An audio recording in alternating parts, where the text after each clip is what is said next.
Sumbawa merupakan sebuah pulau yang tergabung di dalam Provinsi Nusa Tenggara Barat bersama Pulau Lombok. Pada saat ini, isu pemekaran Provinsi Sumbawa terus bergaung di tengah masyarakat bersamaan dengan isu pemekaran Kota Sumbawa Besar yang sudah kita bahas di video sebelumnya. Lalu, bagaimana jika Provinsi Sumbawa dimekarkan? Mari kita bahas di video berikut ini.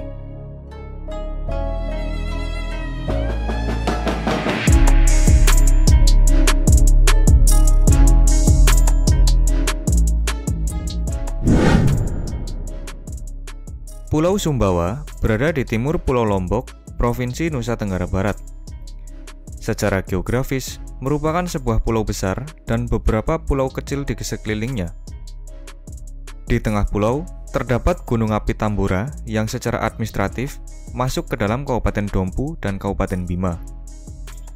Isu pemekaran Provinsi Sumbawa kian bergulir seiring dengan isu pemekaran Kota Sumbawa Besar yang digadang-gadang akan menjadi ibu kota provinsi. Ide pemekaran ini didasarkan pada beberapa hal, seperti letak ibu kota Provinsi Nusa Tenggara Barat, yaitu Mataram, terletak di ujung barat Pulau Lombok. Hal ini tentunya menyulitkan akses masyarakat Sumbawa jika ingin menuju ibu kota provinsi. Selain itu, pembangunan wilayah dinilai masih kurang merata karena terkonsentrasi pada Pulau Lombok saja. Padahal, dari segi ekonomi, sumbangsih ekonomi Sumbawa tergolong besar terhadap ekonomi Nusa Tenggara Barat. Lalu apakah benar demikian? Untuk menjawab pertanyaan tersebut, seperti biasa, pembahasan kesiapan pemekaran Provinsi Sumbawa didasarkan pada persyaratan dasar yang terdapat pada Undang-Undang Nomor 23 Tahun 2014. Di mana syarat suatu daerah dapat dimekarkan, yaitu memenuhi persyaratan dasar kewilayahan dan persyaratan dasar kapasitas daerah. Saat ini, Sumbawa terbagi menjadi 5 wilayah administrasi, yaitu Kabupaten Sumbawa Barat, Kabupaten Sumbawa, Kabupaten Dompu, Kabupaten Bima, dan Kota Bima.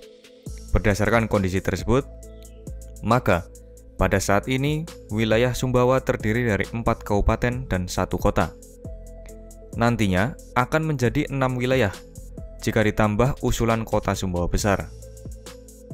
Berdasarkan hal tersebut, maka sudah memenuhi syarat minimal pemekaran provinsi terdiri dari 5 daerah setingkat kabupaten kota. Untuk syarat batas wilayah, di sisi barat Sumbawa terdapat Pulau Lombok yang dipisahkan oleh Selat Alas. Di sisi timur terdapat Selat Sape yang memisahkannya dengan Pulau Komodo dan Flores. Di sisi utara terdapat Laut Flores dan di sisi selatan terdapat Samudra Hindia. Untuk syarat luas minimal dan jumlah penduduk minimal, karena tidak ada angka minimum yang ditetapkan, setidaknya kita dapat membandingkannya dengan daerah lain. Provinsi Sumbawa setidaknya akan mencangkup area seluas 15.105,23 km persegi atau sekitar 76,77% dari luas NTB pada saat ini. Berdasarkan 38 provinsi yang ada di Indonesia, Sumbawa akan menduduki peringkat 32 provinsi terluas di Indonesia, menggeser Provinsi Sulawesi Utara dengan luas sebesar 14.508,57 km persegi dan berada tepat di bawah Provinsi Sulawesi Barat seluas 16.609,79 km persegi. Jumlah penduduk Provinsi Sumbawa pada tahun 2025 diperkirakan sebesar 1.673.700 jiwa atau sekitar 29,20% dari jumlah penduduk Provinsi Nusa Tenggara Barat pada saat ini. Jika kita bandingkan dengan provinsi lainnya, maka akan menggeser Provinsi Kepulauan Bangka Belitung di posisi 28 dengan jumlah penduduk sebesar 1.550.800 jiwa dan berada tepat di bawah Provinsi Maluku dengan jumlah penduduk sebesar 1.970.600 jiwa. Kepadatan penduduk Provinsi Sumbawa sebesar 111 jiwa per kilometer persegi. Daerah di sisi timur memiliki kepadatan penduduk yang lebih tinggi, terutama di Kota Bima. Berdasarkan peta persebaran penduduk dunia, penduduk Sumbawa tersebar tidak merata dan hanya berpusat pada pusat-pusat perkotaan di setiap kabupatennya. Hal ini karena kondisi geografis di Pulau Sumbawa yang didominasi oleh pegunungan berkontur curam, dengan sedikit area datar yang biasanya terdapat pada lembah sungai. Syarat terakhir adalah batas usia minimal daerah induk, di mana Provinsi Nusa Tenggara Barat yang merupakan daerah induk dibentuk berdasarkan Undang-Undang Nomor 64 Tahun 1958, sehingga sudah memenuhi syarat usia minimal 10 tahun sejak tahun pembentukannya. Fasilitas di sektor transportasi. Provinsi Sumbawa memiliki jaringan jalan raya yang terkoneksi hampir di seluruh penjuru pulau. Wilayah Sumbawa juga terhubung melalui akses laut dengan adanya pelabuhan feri Pototano yang menghubungkannya dengan Pulau Lombok di sisi barat. Dan terdapat pelabuhan Sape di sisi timur yang menghubungkannya dengan Pulau Flores. Selain itu, terdapat 3 pelabuhan logistik, yaitu Labuhan Badas di Sumbawa Besar, Pelabuhan Bima di Kota Bima, dan Pelabuhan Benete yang merupakan pelabuhan khusus milik PT Aman sebagai akses logistik pertambangan emas di Sumbawa Barat.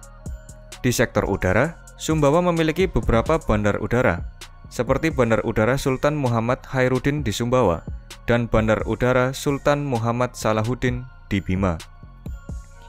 Berdasarkan data BPS, di sektor kesehatan, Provinsi Sumbawa setidaknya akan memiliki 12 rumah sakit, dan di sektor pendidikan, berdasarkan data Ristek Dikti terdapat 33 perguruan tinggi. Untuk melihat berapa perkiraan PDRB Provinsi Sumbawa, kita bisa melihat daerah-daerah yang akan masuk wilayah Sumbawa. Diperkirakan PDRB Provinsi Sumbawa pada tahun 2024 sebesar 84,22 triliun rupiah. Jika kita bandingkan dengan provinsi lainnya, Sumbawa akan menduduki peringkat 32 provinsi dengan PDRB terbesar di Indonesia, menggeser Provinsi Papua Barat dengan PDRB sebesar 76,18 triliun rupiah dan berada tepat di bawah Provinsi Papua sebesar 85,91 triliun rupiah. Sedangkan berdasarkan PDRB per kapita, Provinsi Sumbawa diperkirakan sebesar 50,32 juta.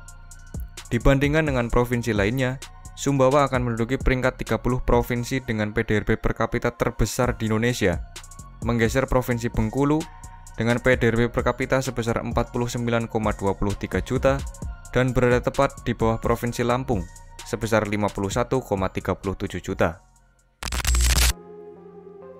Jika Sumbawa berhasil dimekarkan, maka luas area Provinsi Nusa Tenggara Barat berkurang dari yang awalnya 19.666,21 km persegi yang terbagi menjadi 8 kabupaten dan 2 kota, menjadi hanya menyisakan Pulau Lombok yang terbagi menjadi 4 kabupaten dan 1 kota, seluas 4.567,67 km persegi, atau sekitar 23,33% dari luas Nusa Tenggara Barat sebelum memekarkan Sumbawa.